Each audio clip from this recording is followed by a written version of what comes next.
السلام عليكم. جديد اليوم من الاتحاد الدولي لكرة القدم فيفا اللي اعلن على اتفاق مهم مع ممثلي اللاعبين كيهم الراحة والصحة ديالهم.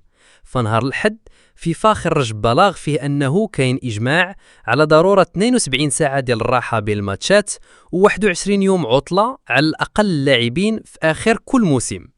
هذا القرار جاء بعد نقاشات دارت في نيويورك قبيل نهائي كأس العالم للأندية، وسط انتقادات كثيرة من روابط اللاعبين بسبب ضغط الماتشات والإرهاق والإصابات.